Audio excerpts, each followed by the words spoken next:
How to work with vector problems in 213 seconds. Let's go. In this question, guys, we've got quite a lot going on, so let's break it down and take a look. The question asks us to express the vectors BA and OF in terms of A and B. Given that OACB and BCFG are parallelograms, B is the midpoint of OG and A is the midpoint of OE. So loads of information there. Let's firstly write on all of the information we can to our diagram. So first of all, we've been told that OACB, we have OACB is a parallelogram. So how can we use this information? Well, we know that for parallelograms, our opposite side lengths are going to be parallel, which means that they move in exactly the same direction.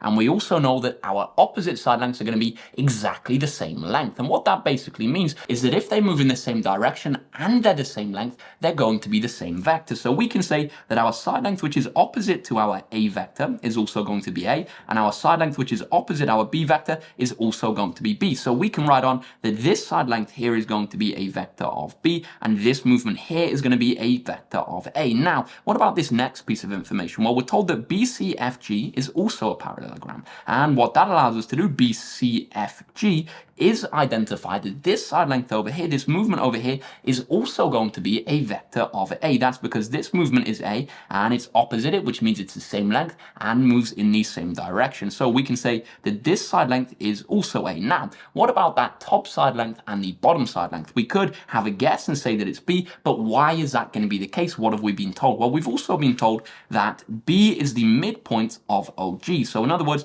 this point here is the midpoint of OG, the movement of this entire line. And what that basically means is that this right-hand side vector is going to have to be the exact same as this left-hand side vector, because if B is the midpoint, it's going to have an equal distance on either side. That's going to allow us to work out that that movement there is also a B.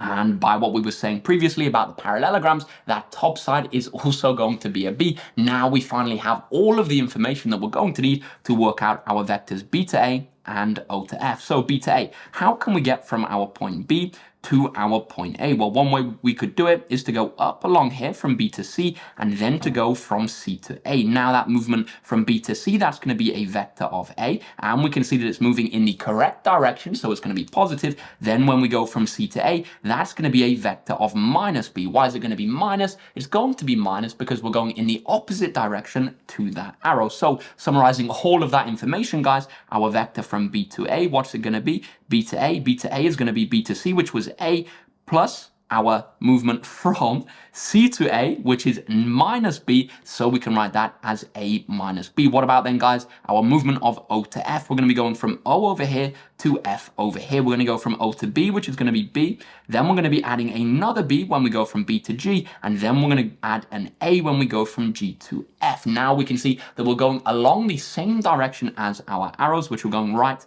right, and up respectively. We have two B's, so we're going to have our vector as O to F equals 2B, and then we're going to have plus our A. And that, guys, is going to be a breakdown of all of the information in this question and how to do that. I know that one was pretty long. Hopefully it all was clear.